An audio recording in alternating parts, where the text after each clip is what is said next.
our world, our children. In the beginning was the Word, and the Word became flesh. The words that we think, the words that we say, will eventually materialize in front of you. It's just that they travel through a medium of time.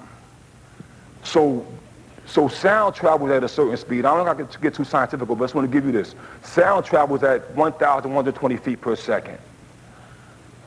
Light travels at 186,000 miles per second. So light surpasses time because it goes into a form of energy, but sound travels into a way where it's all audible and we reach that speed.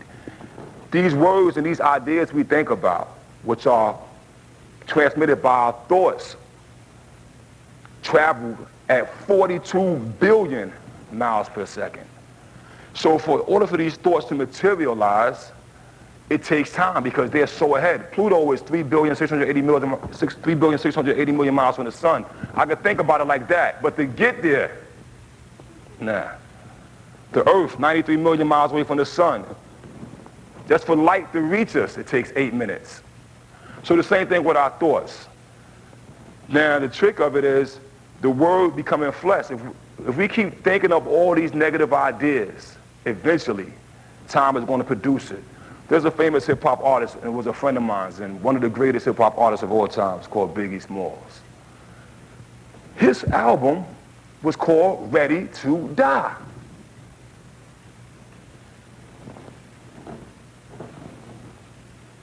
He became a product of what he manifested from his own mouth. At the same time, we had an album. My album was called Wu-Tang Forever. You know what I mean? And not being egotistic about it, because I know that physically that doesn't mean me, but no, it's going to carry on forever. So that's by understanding the powers of words and words becoming flesh. We was talking about talking to our children and how can we inspire them to be greater and inspire them to change the course of their path they're traveling, which has been very detrimental to the growth of them. And I would say it is with positive words and positive encouragement. When you see an organization like the California Endowment, I think I recall being a kid, we had a TV show called The Electric Company. And I think it was in certain state endowments that invested money into these public shows that just gave us different kind of inspirations. And we don't get this kind of communication and inspiration for our children now. With Xbox and video games, I mean, Call of Duty, the biggest selling game. Grand Theft Auto, biggest selling game in history. And, I'm in the entertainment business, so I'm not going to knock the hustle, you know what I mean? But at least what I strive to do in my entertainment is do edutainment, put a dose of education in it. And I think that if we could catch these kids, even if they spend time doing frivolous, fun things, as they say, and we could balance that with some strong, intelligent, productive, wise things, we'll get this balance that I like to say Buddha used. He said that the best way for man is to travel the middle path. And what he means by that is that, you're going to have a good day, you're going to have a bad day. As simple as that. After pain comes pleasure. The greatest pain is the pain a woman suffers. I don't think nobody can match the pain the woman suffers through labor. But after that intense pain, she brings forth life. Eternal life, even. They say that what God put together, no man could put asunder, right? And yet we see so much divorce and all that. But what I took that to mean is that when the sperm meets the egg, and it takes all the history of this particular parent and all the history of that parent, and it put it together to a new form of life, you can never separate that. If the mother goes that way and the father go that way, don't mean nothing. That union can't be separated. And that union is brought about first through pleasure, intense pleasure, right? You know? And then it's delivered through intense pain.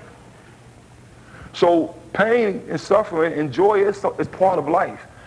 If we could tell our young folks that they can go through pain and know that there's going to be pleasure or joy after the pain, that could give them some more optimism. When we was young, I grew up with 11 brothers and sisters, you know what I mean? And we lived in a 2-bedroom apartment, and literally the sewer system was so bad it would back up into the apartment, right? So literally, and I'm gonna say this, excuse my vulgarness, but literally I seen shit float by, all right? And to think that, you know, we was gonna have any other kind of life was probably, you know, not inside the brains of most of my brothers and sisters. For myself, I always still felt happiness because it was love there. And love as conquers all. You know, we all could agree to this, that love conquers all. And what happened though is growing up as a teenager, like most of us, or most of the young brothers out there, you know, I'm hanging with the wrong group of people, we're doing the wrong things, and we're being enticed by desires of things that's not attainable for us. And when you're chasing something that you can't reach, you'll find yourself doing all kind of negative things to get towards it. For us, it was robbery. For us, it was maybe even selling drugs, right? And I would say something that I'm part of the Wu-Tang Clan, and there's a song we got that's called C.R.E.A.M. And it says, cash ruled everything around me. And if cash ruled everything around you, it means it controls you. But it can't rule everything around you. Let it rule everything around you, but not rule you. But being young, it ruled me as well. And the funny thing about it was, in that song, Raekwon says, every week we made 40 G's. And he's rapping about all the 9 guys, drug dealers hustling, and, you know, they make $40,000 selling drugs, meaning somebody got to get shot, somebody's going to go to jail, and he bailed out, and you still, 40 G's is nothing with 10 people. That's, at the end of the day, that's $2,000 a man once you make the flip, all right? But this same group of men, after going through a total trauma I went through in my life, my mother came to me and looked me in my eye and said, son, you've been given a second chance. Do positive. And I took her advice. And from that day forward, I started going positive. Now, in 1 year, I had a platinum album. In 2 years, I was a millionaire. So that same crew who was doing negative every day to make 40,000 in a week now gets up to 200,000 in 1 day. All right? And it's not about the money, but I just want to say that it's just the fact that for every negative thought, the good book says, I'll repay you with a negative. But for every positive action, I'll multiply you by 10. Let's spread that to our young men and women out there. You know, let them know that that negative thing is going to only result to its own. But do something positive. I was telling the young girl a little earlier, it's a simple mathematics. If you take an apple and you eat it, it goes in your body, you digest it out, you throw it away, that's 1 for 1. You take the same apple, you eat it, and you plant the seed.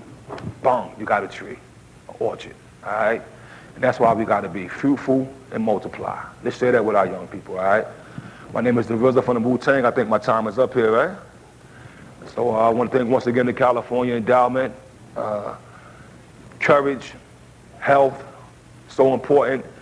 Meditation over medication. All right? Seriously. Meditation over medication. Thank you.